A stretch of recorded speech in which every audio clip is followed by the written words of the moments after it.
بسم اللہ الرحمن الرحیم۔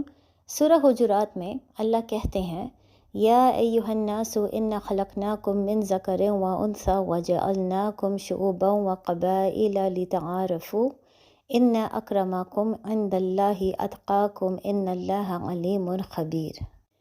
اور اس کا ترجمہ ہے، اے لوگوں، ہم نے تمہیں مرد اور عورت سے پیدا فرمایا اور ہم نے تمہیں قوموں اور قبیلوں میں تقسیم کیا تاکہ تم ایک دوسرے کو پہچان سکو۔ بے شک اللہ کے نزدیک تم میں زیادہ باعزت وہ ہے جو تم میں زیادہ پرہیزگار ہو۔ بے شک اللہ خوب جاننے والا، خوب خبردار رکھنے والا ہے۔ اب پاکستان میں بچیوں میں ڈپریشن کی ایک بہت بڑی وجہ کمپلیکشن ہے۔ اپنے کمپلیکشن کے بارے میں بہت زیادہ غور و فکر کرنا، دوسروں کے ساتھ مقابلہ بازی کرنا، گورے ہونے کی بہت زیادہ کوشش کرنا، یہ ایک چیز پاکستان میں بہت عام ہو چکی ہے۔ اس کی وجہ سے وہ بچیاں جن کا کمپلیکشن تھوڑا سا ڈارک ہے وہ انفیریورٹی کمپلیکس کا شکار ہو جاتی ہیں۔ وہ ہر دن اپنے ماں باپ سے اور رشتہ داروں سے ایک ہی بات سنتی ہیں کہ ان کا رشتہ کبھی نہیں ہو سکتا کیونکہ ان کا کمپلیکشن ڈارک ہے، اور پھر عموماً ان کو دوسرے بچیوں کے ساتھ کمپیئر کیا جاتا ہے، جس کی وجہ سے ان کو اپنی کمپلیکشن، اپنی شکل سے نفرت ہونا شروع ہو جاتی ہے۔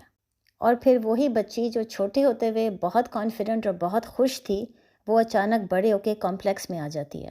وہ پبلک میں سامنے نہیں آنا چاہتی، بول نہیں سکتی، کانفیڈنس اس کا ختم ہو جاتا ہے، اور وہ ہمیشہ اسی ڈر اور خوف میں رہتی ہے کہ لوگ میرے بارے میں کیا سوچ رہے ہوں گے۔ لیکن ہم اس میں یہ سوال پوچھ سکتے ہیں کہ گورا پن سپیریئر ہونے کی نشانی کیوں ہے؟ یہ آئیڈیا کہاں سے پیدا ہوا ہے؟ مثلاً ہمیں یہ پتہ ہے کہ تمام نبی بہت خوبصورت تھے، لیکن تمام نبی گورے نہیں تھے۔ موسیٰ علیہ السلام کا کمپلیکشن کافی ڈارک تھا۔ اسی طرح ہم یہ بھی جانتے ہیں کہ تمام صحابہ بہت ہی خوبصورت تھے، لیکن تمام صحابہ گورے نہیں تھے۔ بالکل موسیٰ علیہ السلام کی طرح حضرت بلال کا بھی کمپلیکشن بہت ڈارک تھا۔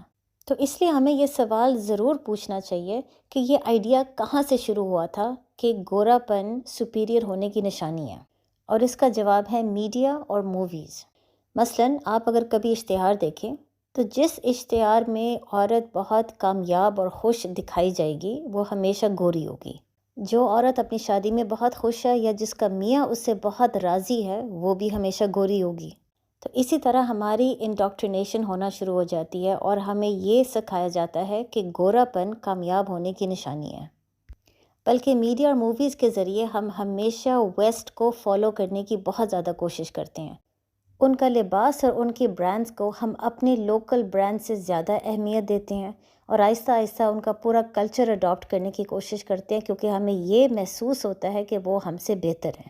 اور پھر ظاہر ہے کیونکہ ویسٹ میں عورتیں گوری ہیں تو ہمیں یہ احساس ہونا شروع ہو جاتا ہے کہ گورا پن سپیریئر ہے اور جس کا کمپلیکشن ڈارک ہوگا وہ انفیریئر ہے۔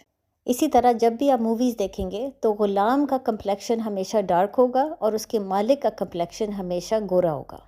جو بچے غریب ہیں ان کو ہمیشہ ڈارک کمپلیکشن کے ساتھ دکھائیں گے، اور جو بچے امیر ہیں وہ ہمیشہ گورے ہوں گے۔ تو اسی طرح میڈیا اور موویز کی وجہ سے ہمیں آہستہ آہستہ اس چیز کا احساس خود سے ہونا شروع ہو جاتا ہے کہ گورا ہونا کامیابی کی نشانی ہے۔ اس کے متعلق اللہ ہمیں اس آیت میں سمجھا رہے ہیں کہ اپنی سکن کی کمپلیکشن کی وجہ سے اپنے آپ کو کسی سے کم مت سمجھو۔ اللہ نے ہمیں مختلف قبیلوں اور قوموں میں اس لیے پیدا نہیں کیا کہ ہم اپنے آپ کو کم تر سمجھیں یا ہم دوسروں کو کاپی کرنے میں دن رات محنت کرنا شروع ہو جائیں، بلکہ ہمیں مختلف قوموں میں اور قبیلوں میں اس لیے پیدا کیا تاکہ ہم ایک دوسرے کو پہچان سکیں۔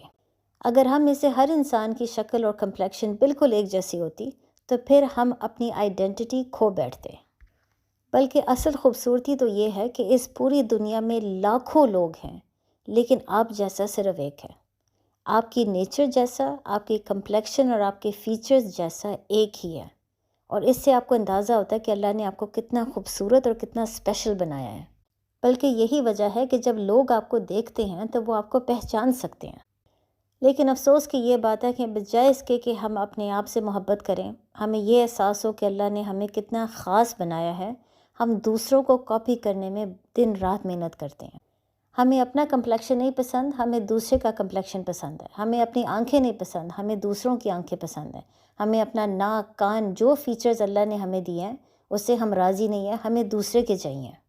اور پھر اس آیت میں جو سب سے خوبصورت بات ہے وہ اللہ ہمیں یہ سمجھا رہے ہے کہ ہم سب بنی آدم ہیں، ہم سب ایک جیسے ہیں۔ بلکہ اللہ کی نظر میں ہم سپیریئر یا انفیریئر اپنی شکل، اپنی کمپلیکشن، اپنے فیچرز کی وجہ سے نہیں بنتے، بلکہ ہم اپنے اعمال سے بنتے ہیں۔ جس کے سب سے زیادہ نیک اعمال ہوں گے وہ سب سے سپیریئر ہوگا۔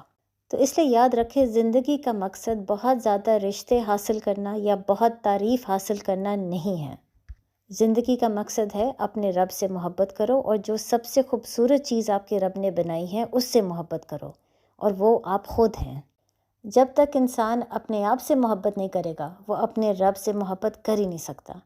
تو اس لیے بجائے اس کے کہ آپ بار بار فلٹرز استعمال کریں، آپ کسی کونے میں جا کے چھپ جائیں تاکہ لوگ آپ کو نہ دیکھیں، یا آپ اس غم اور فکر میں ہمیشہ رہیں کہ میرے رشتے بہت کم آ رہے ہیں، اپنا سر اٹھا کے جئیں اور یاد رکھیں کہ بیوٹی آپ کے کانفیڈنس اور آپ کی پازیٹیو انرجی میں ہے۔ جتنا آپ کے اندر سے کانفیڈنس نکلے گا اور اللہ کی محبت باہر آئے گی، اتنا ہی آپ ہر انسان کی نظر میں خوبصورت ہوں گے، اور سب سے اول آپ اللہ کی نظر میں خوبصورت ہوں گے۔ السلام علیکم۔